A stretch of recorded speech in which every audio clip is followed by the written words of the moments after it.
Now, I'm sure this has never happened to you, but I got lost once. All those other times were just me taking the long way.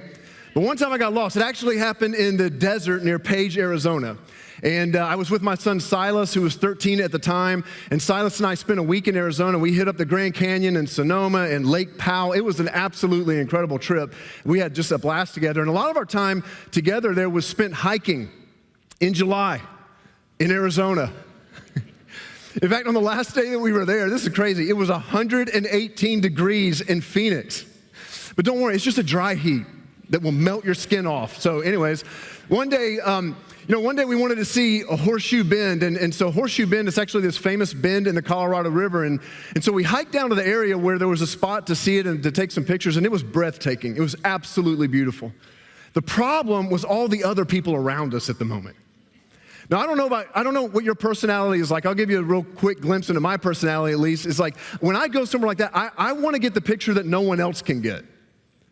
And so if I'm at a place where there's a bunch of tourists all grouped together taking the same old pictures that you're going to see everywhere on Instagram, that is usually a sure indicator that I'm going to go try to find a place that no one else is willing to go to get a view that no one else has. And so I made a suggestion to Silas. I said, hey, let's walk out into the desert. And let's go find some views that nobody else can get. And even though I barely had a signal on my phone, I pulled up Google Maps and I saw that it would appear at least to be some sort of a foot trail near us going off into the nothingness of the desert. And so then I did a quick assessment. Like any good dad would do, I assessed the situation. I thought, okay, it's around 10:30 a.m. It wasn't even 100 degrees yet. I mean, it was a mild 98, so we're good on that. I was like, we've got a little bit of water, so check, we're good, let's go. So we started off into the desert. We were about 45 minutes in, and it struck me at that point that it was kind of hard for me to get my bearings because everything looked the same. In fact, I actually stopped at this moment and took a picture. So here's a picture of that moment and where we were. So listen, if you like sand and red rocks, this is heaven for you. Because that's all there is for miles and miles and miles. And since there weren't a lot of landmarks to get visual cues, I actually pulled up the map on my phone again to see where we were, and I quickly realized that the footpath that I thought I saw earlier on the map, it wasn't anywhere to be found. So I decided that we're not going to go much further. We wouldn't go too much further, but I knew if we could just make it around the next bend, it would open up into the views that I was hoping for. We got around the next bend, more desert. But there was a small ridge up ahead, and from my vantage point at least, it appeared that if we just got over that ridge, it would open up to the views that I was wanting. So we got to that ridge, and the only thing in front of us, more desert. And at that point, I actually pulled out my phone again, and I saw that the blue dot that locates you. You ever seen the blue dot that locates your map? It was doing this. You ever had that happen to you? Which means it can't find you. And I hadn't seen the view. The problem is I hadn't seen the view that I wanted to see yet. And there was another ridge just in front of us, probably about a quarter of a mile, and I was confident. I was just confident. If we get over to that ridge, that's where the view's going to be. So we kept walking. And guys, listen, do you know what opened up in front of us on the other side of that ridge? I'll give you a big hint. There's a lot of it behind me right now. So at this point, man, we're in it. We are deep into the desert, and it's now well over 100 degrees. I pull out my phone. There's absolutely no signal. There's not even a dot anymore. More than half of the water that we came in with is gone, and there is not a soul around. But good news, guys. I saw another ridge just up ahead that was sure to open up into the views that we were pursuing. Listen, all the insurance adjusters and moms in the room right now are just judging me. They're just like this. Actually, it was at this point that I finally had to admit something that it doesn't come easy for me to admit. Maybe it does for you. It certainly doesn't for me, though. And I just had to say, man, I'm lost. I was lost. And worse, probably even worse than that, to be honest with you, I'd led my son out there to that place of being lost. And just so we're all on the same page here, here's what it means to be lost. This is the definition. Because even this week, I was like, was I really lost? And then I looked it up, what it means. You know what lost, the definition is? Unable to find the way. Yeah, I was lost. And when I first read that definition, it actually struck me that day in the desert, well, that certainly wasn't the first time I felt that way. Unable to find my way.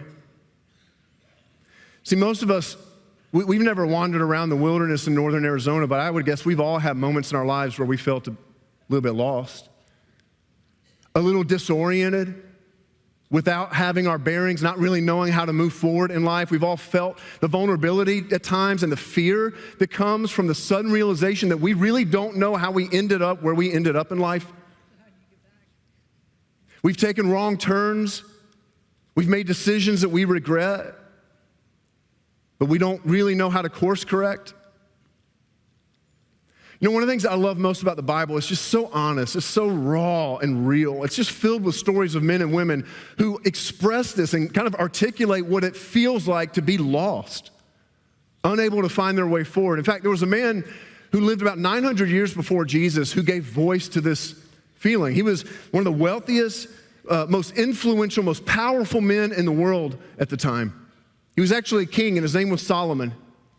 And Solomon, at one point, sat down and reflected on his life and wrote down a collection of writings that it's absolutely remarkable, we still have recorded for us today.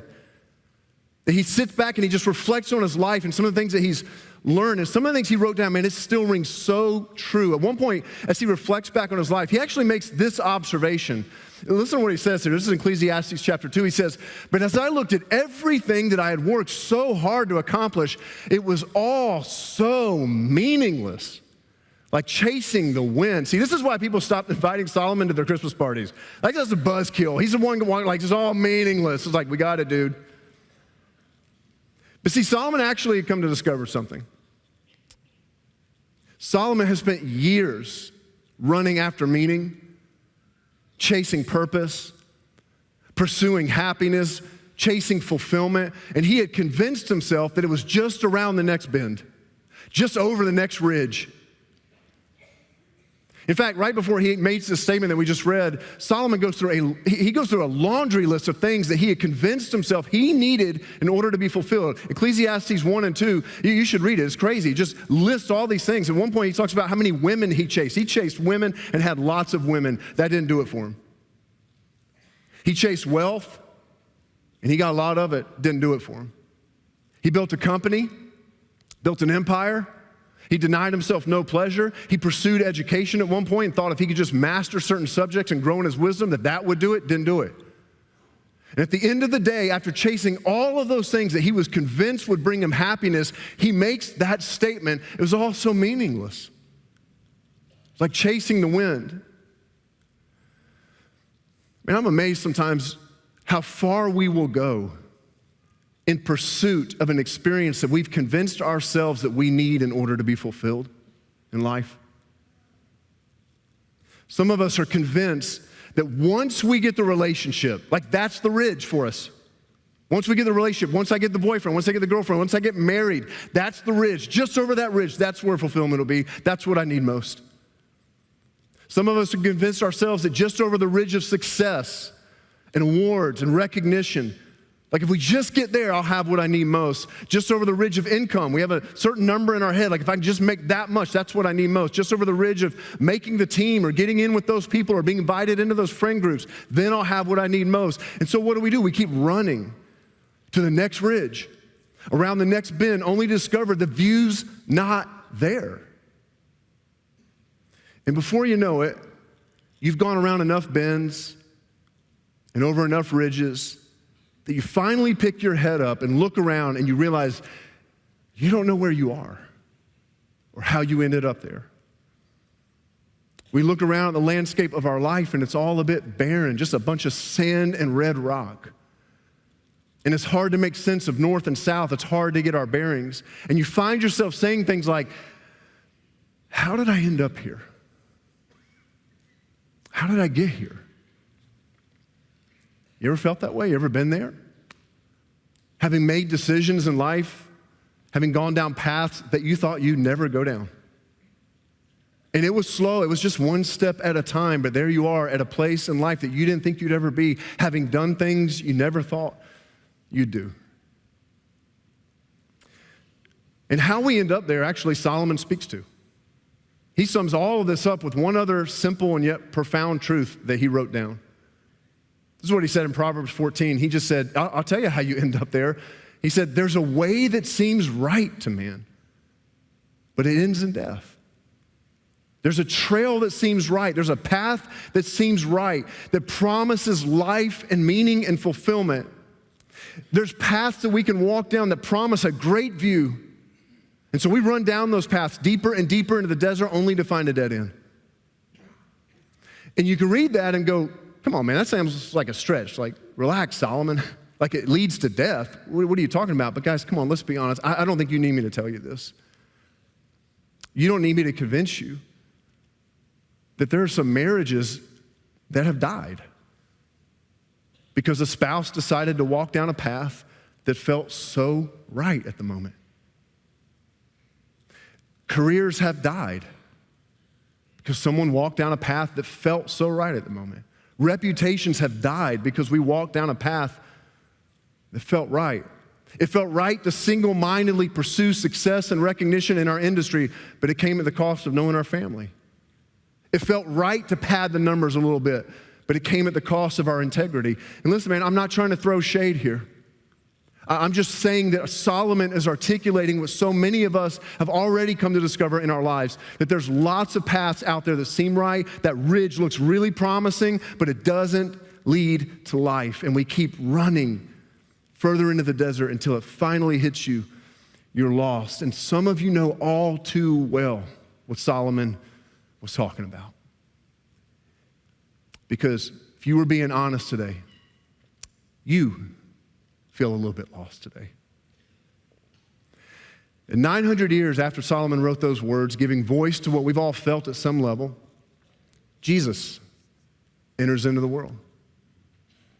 You heard us read the Christmas story just a moment ago, that a baby was born in Bethlehem that changed the course of human history. Now, the real question about Christmas, the real question about it all really is why? Why did he come into this world? Why was that baby born in Bethlehem? You know, nobody today really argues that Jesus existed. Secular scholars, religious, it really doesn't matter. It's almost universally agreed upon now that Jesus existed in life, but why he existed, man, that brings about a lot of debate. And there's several different answers you could give to why he entered into our world. Some people say, well, just to show us how to live a good life, to be an example, to be a model. Some people say to be a good teacher, like a religious guru. Some people say to start a new religion. I actually think it's just best to just let Jesus speak for himself and let him answer why he came into this world. Because that baby Jesus grew up at one point, and he started hanging out with people who knew what it was like to walk down wrong paths, runaways like Solomon, runaways like me, and perhaps like you. And as he was doing that, the buttoned-up religious types, they didn't like it. And they started whispering about Jesus, saying things like, man, if Jesus knew how lost those people were, if Jesus knew the trails and the roads that those people had walked down, if Jesus knew the places that those people have gone, man, he wouldn't be caught dead with them. And Jesus knows these little rumors are spread about him, and so he addresses them by telling them why he came into the world. And he says something so powerful. This is what he said. He said, the Son of Man, which is a way that he referred to himself sometimes, he said, the Son of Man has come to seek and save those who are lost. The ones who've run away. The ones who've walked away from God in pursuit of the next ridge. The ones who've walked down paths that have brought a little bit of shame. The ones who've walked down some paths that are filled with regret. Jesus says, that's who I came for. That's who I came for. I came for the lost, to seek and save them. Did you know that Jesus is searching for you? Did you know that? That he's seeking you? That he's chasing you? That he's pursuing you? You know, that word seek can also be translated as to set your heart on something. That's what it almost literally means. In other words, Jesus in this one simple little statement is it's almost like he's trying to get on a bullhorn and just scream throughout the halls of history until here we are, Christmas 2023, still hearing him say these words that he just wants us to know. And he's trying to be as articulate and as clear as possible that he is in diligent, ongoing, active, single-minded pursuit of you. And he will not stop seeking you. His heart is set on you. No matter how many miles into the desert you walk, pursuing all the dead ends that you think are going to bring you life. Why? Why would he do that? Why would he care so deeply? Because he knows what we're so unwilling to admit. He knows we're lost. And without a rescuer, without the one who knows the way out of the desert, man, we don't stand a chance. We don't stand a chance.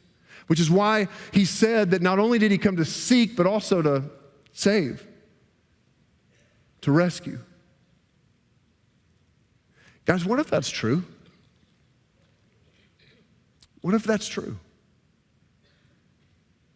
That he came to seek and save the lost. Look, I realize that some of you are here today and you're not sure what you believe about God or Jesus or the Bible or any of it.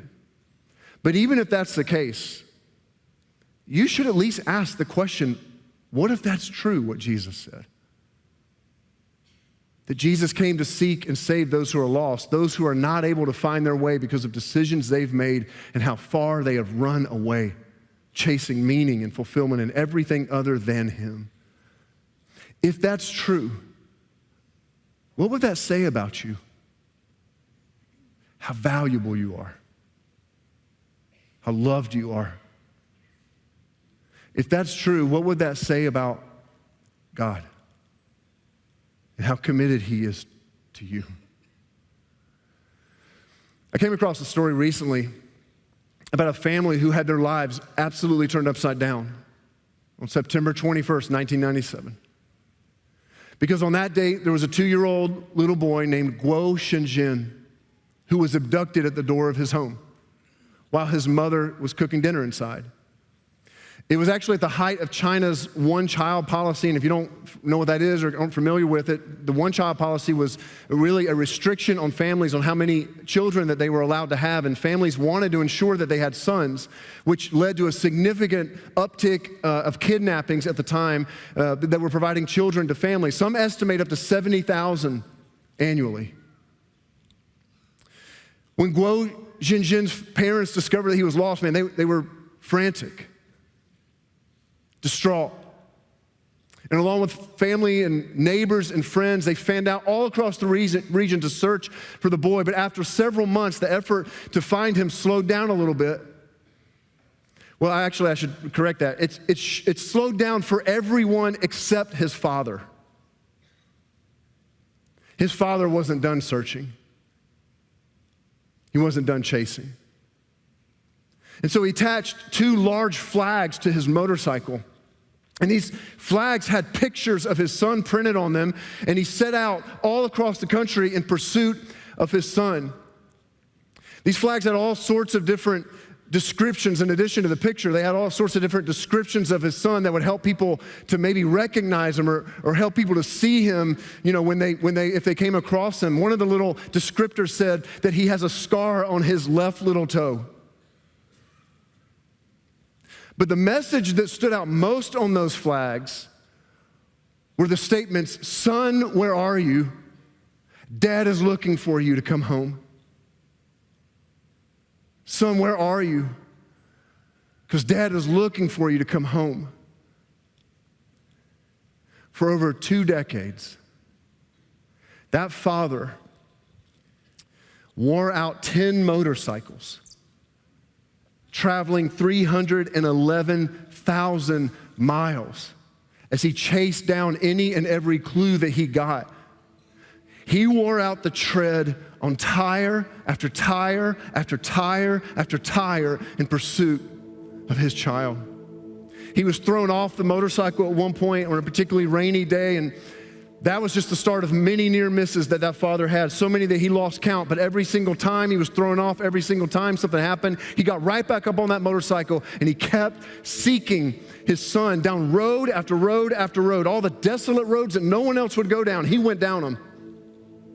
All the dangerous roads that no one else would go down, he went down them. Mile after mile, he was looking everywhere, left, looking right, panning the horizon, looking up into the mountains, looking across the fields, looking behind structures, whatever he needed to do. In 2015, there was actually a movie made about this story and the father's relentless pursuit. And the movie ended in a way that nobody expected. He hadn't found his son. It was a story of relentless love, but what was missing was the reunion. But not long ago, he got the ending that he wanted most. Because after 23 years of searching, he found his son. And somewhere, there's a pile of tires, worn out tires, with no tread left on them. And that pile of tires, it gives witness to the heart of a love-sick father. Somewhere there's a pile of tires that is a monument of evidence of just how far love will go when its sole objective is to seek and save. Why does that story move us? Why did our hearts so badly want them to be reunited? I would suggest it's not because it's just a good example of being a good dad. Man, you know lots of good dads. I know lots of good dads. It's not that. I think that story moves us because it taps into a fundamental longing that we all have deep down. Man, we all just want to know, don't we, that someone would come looking for us. We all want to know that someone would be willing to wear down the tread on their tires in pursuit of us. That someone cares enough, loves enough, that they would do anything in their power to come find us, no matter how lost we are. And Jesus said, I have.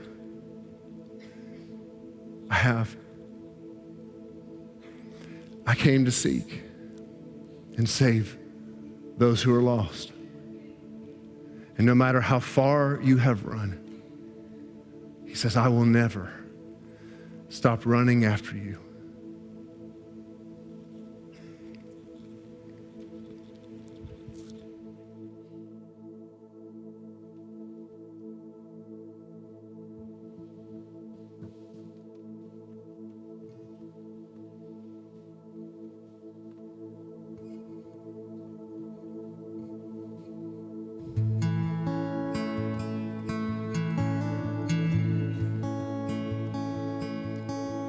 And I can see it in your eyes that you're gonna run,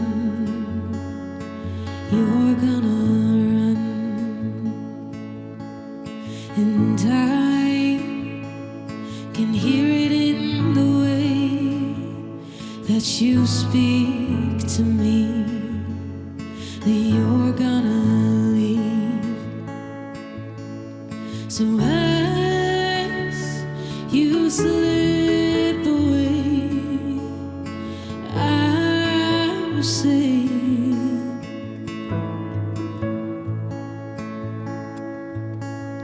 and as you pack your things, I will sing.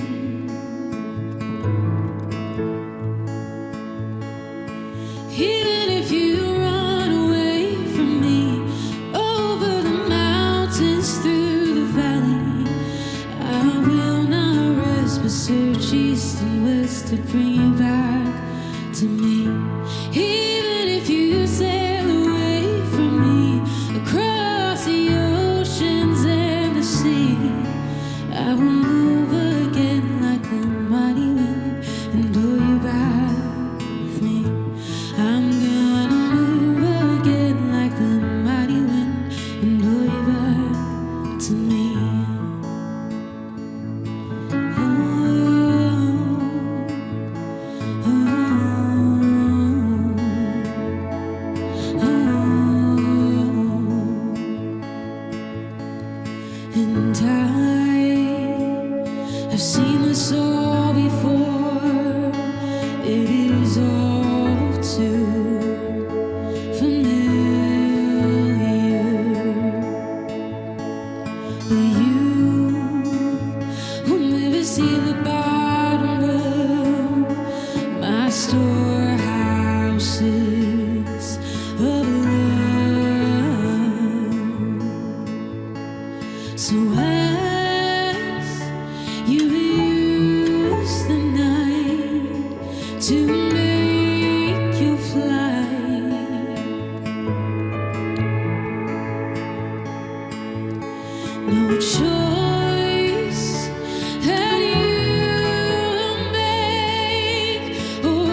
take every swing and every blow until you know my love.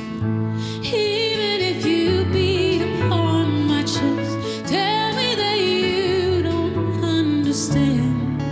I will love you and teach you to love me again. I'm gonna love you and teach you to love me again. Oh, oh, oh, oh,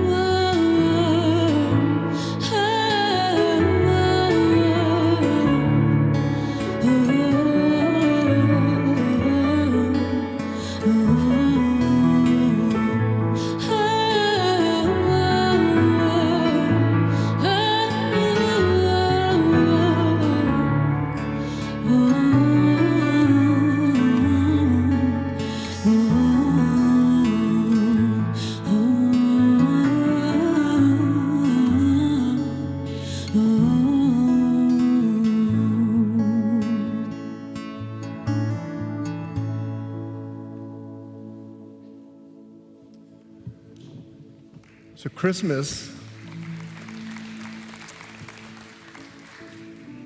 is a story of a God who runs after the runaways. No choice you make or path you take will ever change his mind. Some of you are like, but Jason, you don't know how far I've run. You have no clue just how far I've run. You don't know the trails that I've gone down. Nobody does. You don't know just how far out in the desert I feel right now. You're right, I don't. But Jesus does. And no matter how far you've run, no matter what roads you've gone down, no matter how you ended up lost, there is a Savior seeking you, proudly carrying a flag that says, "Where are you? I'm coming for you. Where are you? I'm coming for you." And not even the expanse of the universe could contain the amount of tires that Jesus would wear out in pursuit of you. Well, I don't want to be pursued. Well, too bad. Tell that to a dad whose son or daughter is lost. You have no more chance of getting Jesus to stop running after you than you would have had trying to get that father to put down his motorcycle. See, the question today isn't whether or not God is pursuing you. The only question left to be answered is whether or not you'll stop running and turn around. Today, you can turn around. Because the invitation that Jesus makes today, Christmas 2023, it's the same invitation that he made all those years ago when he said, "I came to seek and save the lost." The invitation is just admit you're lost without him, that your way hasn't worked. The invitation is to stop running, to turn around and follow him, because Jesus says, because there's a way that looks right, but that next ridge that you've convinced yourself you need in order to be happy without me, he says it won't deliver. So turn around. And he says, and when you do, you'll see that I'm here. I've been chasing. I have always been here chasing. And I'm ready to lead you forward now into a new life full of meaning and purpose, because now you're walking with me. Guys, if you're tired of running today, tired of going your own way only to find dead ends, it's time to choose a new direction, to follow Jesus, to trust that he can lead you to the life that you want most. Well, how do you turn around? Well, you start by telling them that you're lost. You start there. Just saying, I'm lost. Jesus, my way hasn't worked. It's been dead end after dead end, and you let him know that you're choosing him today. So we're going to sing a song in a moment that has a real simple title. The song's just simply called Gratitude. And the song in the middle of it has this weird kind of churchy word that we don't use a lot in normal life, but at church we'll use it every now and then, and it's just the word hallelujah. In the song, at one point, it actually just says, God, all that I have is a hallelujah. And the word hallelujah, it just simply means praises to God. That's what it means. And you think about when someone has done something for you that is so meaningful, what do you want to do for them? You want to praise them, right? You want to honor them. You want to tell them how grateful you are. And so when we sing the word hallelujah, we're just saying, God, I honor you. I praise you because I was lost and you didn't give up on me. And I was a runaway, but you didn't stop running after me. And so as we sing these words, man, just sing them out maybe for some of you for the very first time as a way that you just call out to God. Just call out to God. Tell him that you need him today. Tell him that you want to follow him today. Tell him how grateful you are that he's never stopped pursuing you. So would you stand, no matter where you are right now, would you just stand, all of our rooms, no matter where you are, and would you sing these words as a response to the one who has entered into our world to seek and save the lost?